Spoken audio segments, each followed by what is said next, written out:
نحمده ونصلي ونسلم على رسوله الكريم اما بعد فاعوذ باللہ السمیع العلیم من الشیطان الرجیم بسم اللہ الرحمن الرحیم۔ آج ہم سورۃ آل عمران کی آیت نمبر 168 سے 171 تک پڑھیں گے۔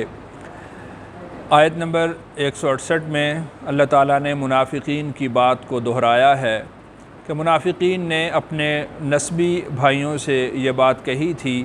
کہ اگر تم جہاد میں نہ جاتے، قتال میں نہ جاتے تو تم نہ مارے جاتے۔ تو اللہ تعالیٰ نے ارشاد فرمایا کہ دیکھو کہ انسان میدان سے کیوں بھاگتا ہے؟ اپنی زندگی کو بچانے کے لیے اور موت سے بچتے ہوئے وہ بھاگتا ہے، اس لیے کہ قتال سے بھاگنے کا مقصد اپنی زندگی کو تحفظ فراہم کرنا ہے۔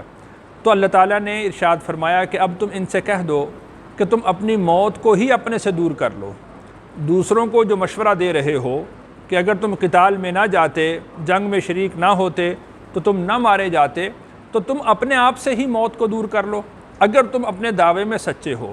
اس لیے کہ جو موت کا وقت مقرر ہے وہ کسی صورت ٹل نہیں سکتا، بھلے وہ گھر کے اندر ہو بھلے وہ میدان میں ہو۔ تو لہٰذا موت کے خوف سے، موت کے ڈر سے میدان سے بھاگنا بالکل جائز نہیں ہے۔ رسول اکرم صلی اللہ علیہ وسلم نے اس کو کبیرہ گناہ شمار فرمایا ہے کہ موت کے خوف سے میدان سے بھاگ جانا۔ اس کو اللہ تعالیٰ نے یہاں پر بیان فرمایا۔ اس کے بعد وہ لوگ جو اللہ کی راہ میں شہید ہو گئے تو ان کی شہادت کا بیان اللہ تعالیٰ نے فرمایا ہے کہ تم ان کو مردہ نہ سمجھو، بلکہ وہ زندہ ہیں اور ان کو ان کے رب کی طرف سے رزق بھی دیا جاتا ہے، اور جو شہداء پر اللہ تعالیٰ نے انعامات اور احسانات فرمائے ہیں ان کو یہاں پر بیان کیا گیا ہے۔ ترجمہ دیکھیے۔ الذین، وہ لوگ، قالو، جنہوں نے کہا،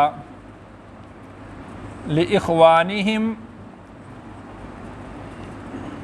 اپنے بھائیوں سے، وقعدوا،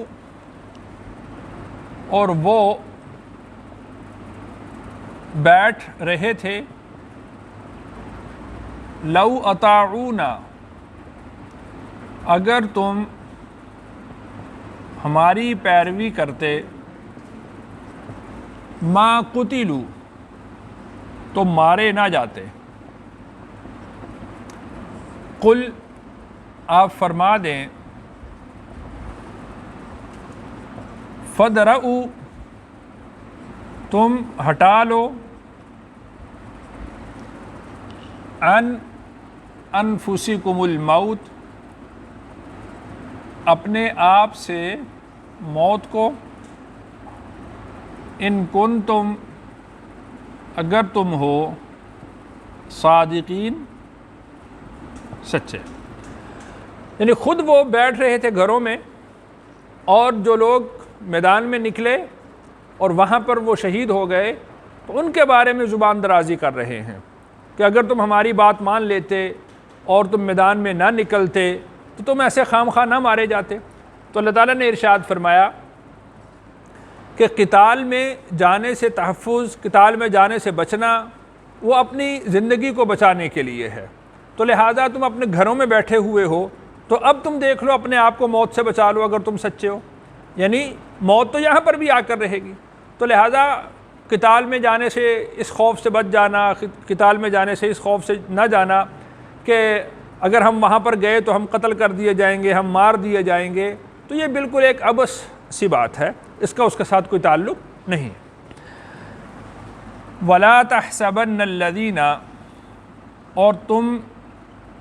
گمان نہ کرو، الذین، ان لوگوں کے بارے میں، قتلوا، جو قتل کیے گئے،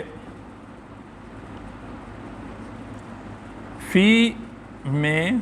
سبیل اللہ، اللہ کی راہ،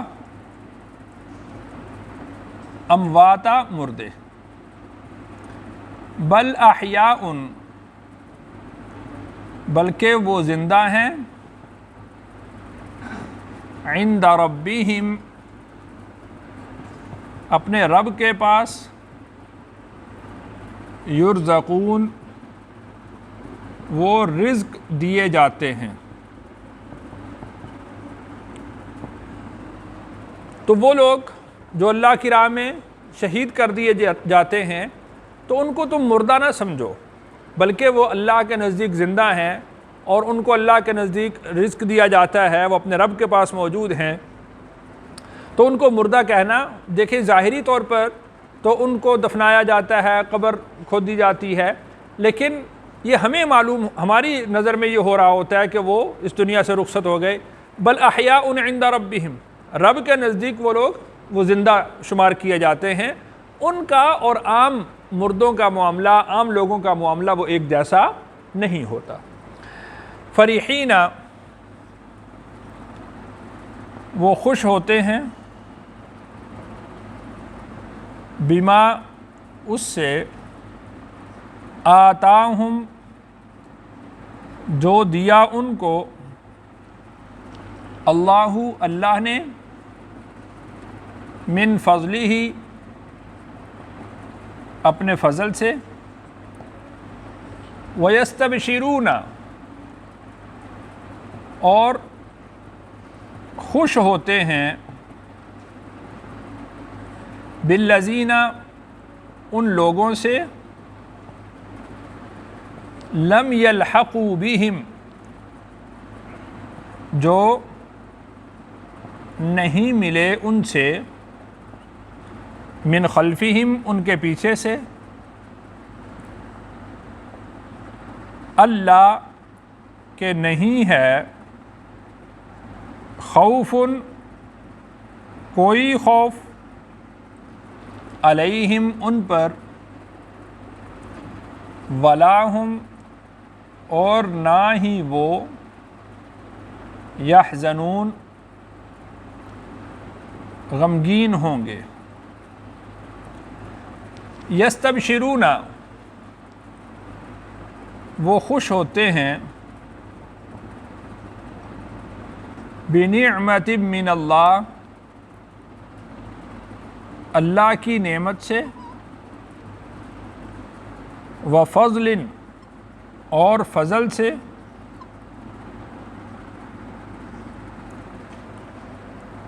وَإِنَّ اللَّهَ اور بے شک اللہ، لا یضیع نہیں ضائع کرتے، اجر المؤمنین مومنین کا اجر، مومنین کی مزدوری اللہ ضائع نہیں کرتے۔ تو یہاں پر یہ سب سے پہلے یہ سمجھیں کہ جب بھی کوئی شخص فوت ہو جاتا ہے اور پھر اس کی روح اللہ کے دربار میں پیش کی جاتی ہے، اور جیسے ہی اس کو کفن دیا جاتا ہے، غسل دیا جاتا ہے، تو انسان کی روح عود کر آتی ہے، انسان کی روح لوٹ آتی ہے اور اس کے سینے اور اس کے کفن کے درمیان ٹھہر جاتی ہے۔ اور پھر مسلم شریف کی روایت میں آتا ہے کہ جب لوگ رو رہے ہوتے ہیں، اعزہ و اقارب رو رہے ہوتے ہیں، تو وہ ان سے یہ کہتا ہے کہ تمہیں کیا ہو گیا ہے، تم کیوں روتے ہو؟ اور پھر اگر وہ نیک آدمی ہو، نیک روح ہو، تو وہ کہتی ہے کہ مجھے میرے گھر کی طرف جلدی پہنچاؤ، یہاں کیوں ٹھہرایا ہوا ہے؟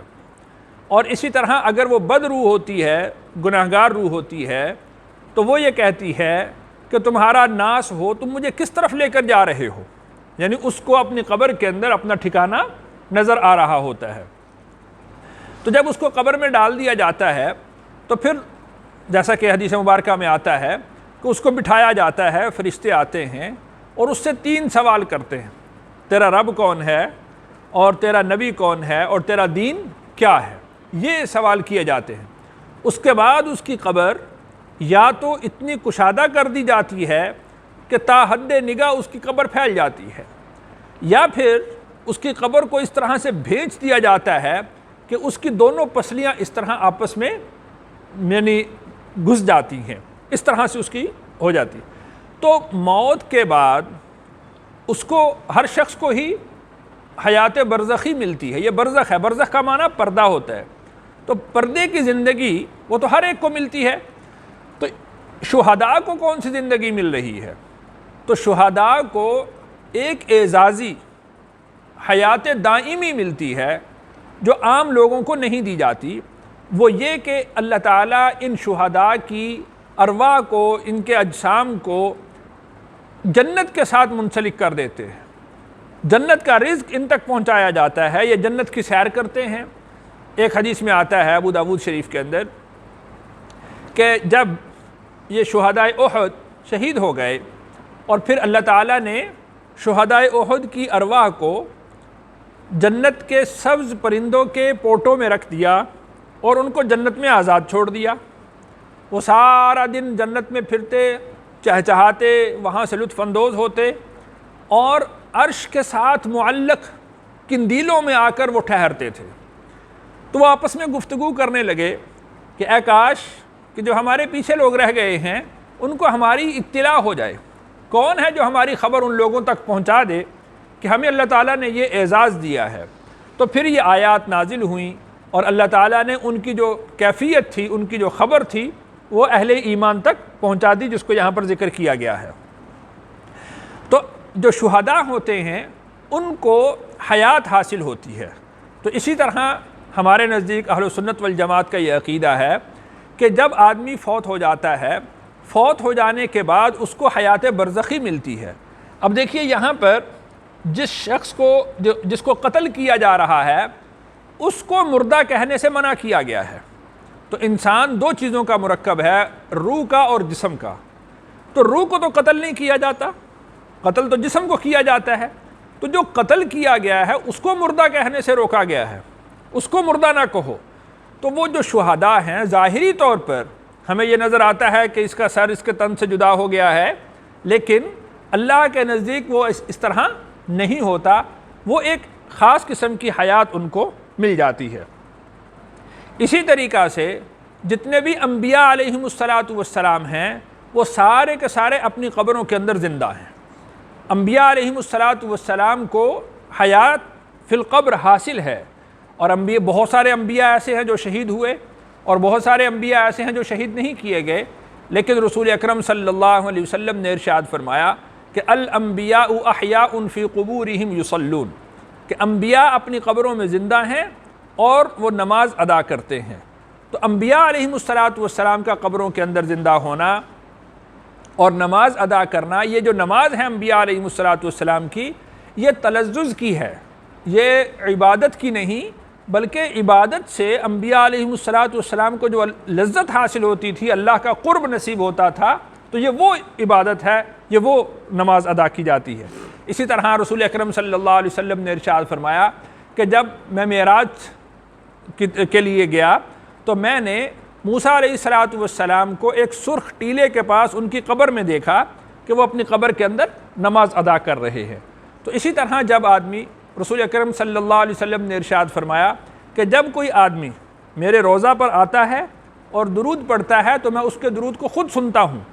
اور اگر کوئی شخص دور سے پڑھتا ہے تو اس کا درود مجھ تک پہنچایا جاتا ہے۔ تو اس لیے یہ عقیدہ اہل سنت والجماعت کا متفقہ عقیدہ ہے